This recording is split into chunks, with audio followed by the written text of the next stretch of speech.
আসসালামু আলাইকুম প্রিয় অষ্টম শ্রেণীর শিক্ষার্থীরা, যারা বৃত্তি দিবে এবং যারা বৃত্তি দিবে না তাদের উভয়ের জন্য আজকের এই ক্লাস। আজকে আমরা দুইটা জিনিস শিখবো, একটা হচ্ছে ম্যাজিক সংখ্যা এবং এই ম্যাজিক সংখ্যার সাহায্যে কিভাবে আমরা ম্যাজিক বর্গ তৈরি করি। যে কোনো সংখ্যা 3 এবং 4-এর আমরা ম্যাজিক বর্গ নির্ণয় করা শিখবো ইনশাল্লাহ আজকে। তাহলে সময় নষ্ট না করে আজকে আমরা বোর্ডের দিকে আমরা যাই। তাহলে দেখো, আমার এখানে লেখা আছে যে ম্যাজিক সংখ্যা। তাহলে আগে আমার জানতে হবে যে ম্যাজিক সংখ্যাটা কি। আমরা কোনো কিছু না জানে আমরা সেটা কিন্তু সমাধান করতে পারবো না। তাহলে ম্যাজিক সংখ্যাটা হচ্ছে যে সংখ্যার অঙ্কগুলোর উপর একটা সংখ্যা থাকবে, সেই সংখ্যার অঙ্কগুলোর উপর একটা নির্দিষ্ট হিসাব করলে একটা নির্দিষ্ট ফল পাওয়া যাবে, তাকে আমরা বলবো কি ম্যাজিক সংখ্যা। যারা থাকবে না তারা এই সংখ্যাটা লিখে নিবা যে একটা যে সংখ্যার অঙ্কগুলোর উপর একটা নির্দিষ্ট আহ হিসাব করলে একটা নির্দিষ্ট ফল পাওয়া যায়। কার উপর? অঙ্কগুলোর উপর হিসাব করলে একটা নির্দিষ্ট ফল পাওয়া যায়, তাকে আমরা বলবো কি ম্যাজিক সংখ্যা বলবো। এবং ম্যাজিক সংখ্যার সাহায্যে আমরা ম্যাজিক বর্গ নির্ণয় করতে পারি। আগে আমাদের জানতে হবে ম্যাজিক সংখ্যা। যদি আমাদের বলা হয় ম্যাজিক সংখ্যা নির্ণয়ের সূত্র কি, তাহলে ম্যাজিক সংখ্যা নির্ণয়ের সূত্র হচ্ছে ক ক স্কোয়ার যোগ হচ্ছে 1/2। এখন যদি আমাদের বলে 3 ক্রমের ম্যাজিক সংখ্যা, 3 ক্রমের ম্যাজিক সংখ্যা আমরা যদি নিই তাহলে কত হবে? 3 এর উপর স্কোয়ার যোগ হচ্ছে কত? 1 ভাগ হচ্ছে কত? 2। তাহলে এখানে 3 3 9 আর 1 10, 3 গুণন হবে কত? 10 ভাগ হচ্ছে 2। যদি আমরা কাটাকাটি করি তাহলে 3 5 কত হবে? 15। আমরা এমন সংখ্যা নিব যে সংখ্যাগুলা যোগ করে দিলে 15 হবে, যে দিক দিয়ে যোগ করি না কেন। তাহলে আমাদের দেখতে ম্যাজিক বর্গ যেটি, ম্যাজিক বর্গ। তাহলে 3-এর আগে আমাকে দেখতে হবে 3-এর উপর স্কোয়ার দিলে কত হবে? 9 হবে। তাহলে 1 থেকে 9 এই ক্রমিক সংখ্যাগুলো নিতে হবে, যেহেতু এখানে বলা হচ্ছে 3 ক্রমের। তাহলে 3 ক্রমের কি হবে? 3-এর বর্গ বলে 9, তাহলে 1 থেকে 9 পর্যন্ত আমাদের নিতে হবে। তাহলে দেখা যাক আমরা 3-এর ম্যাজিক বর্গ 3 গুণন 3 আমরা তৈরি করি। 3 গুণন 3। তাহলে এই সর্বপ্রথম আমাদের করতে হবে কি, যে আমরা এরকম নিতে পারি যে আমরা এমন একটা ছক তৈরি করব। আমি এখানে ছক তৈরি করলাম 1 2 বর্গ, এগুলো যেন বর্গ হয়, সবগুলো যেন বর্গাকার হয়।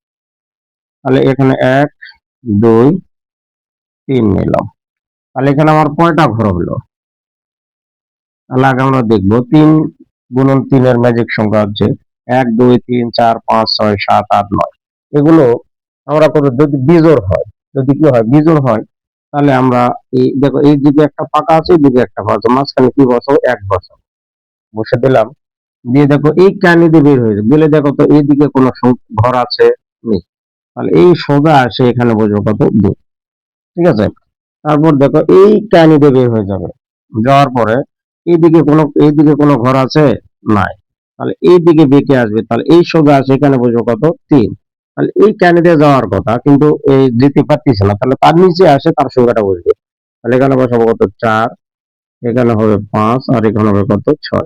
দেখো এইদিকে বের হয়ে দেখলো যে এদিকেও কোনো ঘর নেই, এদিকেও দেখলো কোনো ঘর নেই, তাহলে তার নিচে বসবে কত? আমরা বসাবো 7।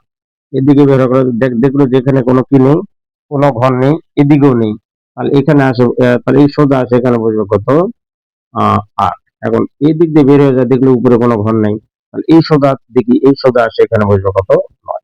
দেখো এখন আমরা যেদিকে যোগ করি না কেন, 8 একে 8 আর একে 9, 9 6 15। দেখে দিকে যদি যোগ করি তাহলে 3 5 8 8 7 15। তাহলে এখানে 4 আর 9 13, 13 আর 2 কত? 15। দেখো 6 আর 7 হলো 13, 13 আর 2 কত? 15। তাহলে এইদিকে যদি যোগ করি তাহলে 9 আর 5 14, 14 আর 1 15। তাহলে 8 4 12 আর 3 15। যেদিকে যোগ করি না কেন সেদিকে আমাদের কি হবে? 15 হবে। এটাই হলো আমাদের ম্যাজিক সংখ্যা, এবং এটা হলো 3 ক্রমের। কি ক্রমের হবে? 3 ক্রমের। ঠিক আছে। তাহলে আমরা জানলাম এইভাবে আমরা সুন্দর করে বুঝে যে অঙ্কগুলো করতে হয়। এটা শুধু কিসের ক্ষেত্রে করতে পারেন? এটা হবে কি 3 হবে, 5 হবে, 7 হবে, 9 হবে, অর্থাৎ যে বিজোড় সংখ্যক যে ক্রমগুলো, যে সংখ্যা নির্ণয় করবো সেগুলো হবে এরকম। ঠিক আছে। তাহলে এটা গেল। তাহলে এখন আমরা শিখবো যেটা হচ্ছে কি 4 ক্রমের ম্যাজিক সংখ্যা। তাহলে 4 ক্রমের ম্যাজিক সংখ্যা যদি হয়, তাহলে আমরা 4 গুণন 4 এখানে যদি আমরা লিখি 4 ক্রমের ম্যাজিক সংখ্যাটা কত হবে? আমরা এখানে লিখতে পারি 4 4 গুণ 4 স্কোয়ার যোগ হচ্ছে কত 1, তাহলে এখানে 2 দিলাম, তাহলে এটা কাটলে কত হবে 2, তাহলে 4 4 আর 16 আর 1 17, 2 গুণন হবে কত 17 সমান সমান হবে কত 34। তাহলে আমাদের 4 ক্রমের ম্যাজিক সংখ্যাটা কত হবে? তাহলে 34 হবে। তাহলে এখন আমরা যদি 4 গুণন 4 করি, 4 গুণন 4 তাহলে কত হবে 16, তাহলে আমাদের কত 16টা অক্ষর থাকবে। তাহলে আগে আমরা এইভাবে নিয়ে নিলাম, তাহলে এটা হলো 4 ক্রমের ম্যাজিক সংখ্যা। তাহলে এভাবে আমরা নিই 1 2 3 4, তাহলে এদিকেও নিব 1 2 3 4। তাহলে এখানে আমাদের সর্বপ্রথম আমরা করবোটা কি, যে আমরা এই কানি গুলা যোগ করে দিব। তাহলে এইভাবে যোগ করে দিলাম,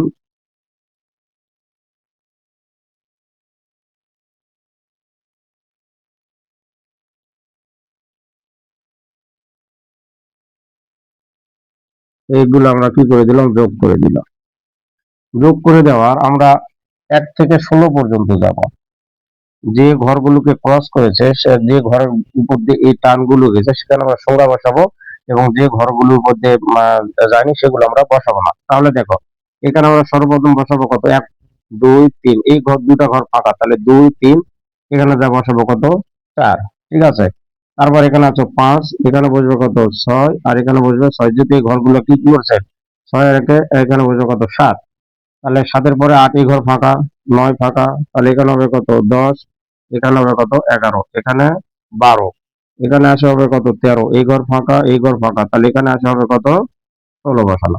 এখন আমাদের কাজ কি, এখন আমরা ওই একই একটা করবো, যে এই দিক থেকে 1 থেকে শুরু করে উল্টা দিকে যাব, যে যেগুলোতে এই যে আমাদের যে টানগুলো এগুলো পড়েনি সেগুলো আমরা আবার কি ঘরগুলো ভরাট করে দিব। তাহলে দেখো এখানে 1, তাহলে এখানে বসবে কত 2, এখানে বসবে কত 3, এখানে হলো কত 4, এখানে আসে বসবে কত 5 6 7, এখানে আসে বসবে কত 8, এখানে বসবে কত 9 10 11, যদি আগে থেকে আসে 10 11, এখানে হবে কত 12, এখানে হচ্ছে 13, এখানে হবে কত 14, আর এখানে হবে কত 15। দেখো আমরা কিন্তু খুব সহজে এটা কি নির্ণয় করতে পারলাম। তাহলে এখন দেখো এই 15 আর একে 16, 16 আর 14 হচ্ছে কত 30, 30 আর 4 34, আমাদের কিন্তু হয়ে গেল। তাহলে 12 আর 6 কত 18, 18 আর হচ্ছে 9 দুগুণে 18, 3 নং কত 27, 27 সাথে কত 34, যেদিকে যোগ করে এখন আমাদের কি হবে 34 হবে। তাহলে এখন 9 আর 4 13, 13 আর হচ্ছে 5 হচ্ছে কত 5 হচ্ছে 18, 18 আর 16 হচ্ছে কত 34, তাহলে এখানেও লেখা যায় কত 34 আমরা লিখতে পারি। এখন আমরা যেদিকে যোগ করি না কেন এদিকেও যোগ করলে হবে কত 34, এখানেও 34, এখানেও কত 34, এখানেও কত 34, যেদিকে যোগ করি না কেন সেদিকে কত হবে 34 34 হবে। ঠিক আছে, এই দুটা কিন্তু আমাদের পরীক্ষার জন্য খুবই ইম্পর্টেন্ট, অর্থাৎ বিশেষ করে এই 4 গুণন 4 4 করে ম্যাজিক সংখ্যাটা খুবই গুরুত্বপূর্ণ। আমরা সকলে যারা বৃত্তি দিব এবং যারা বৃত্তি দিব না সকলে আমরা এভাবে অঙ্কগুলো করার চেষ্টা করব। ঠিক আছে, তাহলে সকলে ভালো থাকবেন, সুস্থ থাকবেন, আল্লাহ হাফেজ।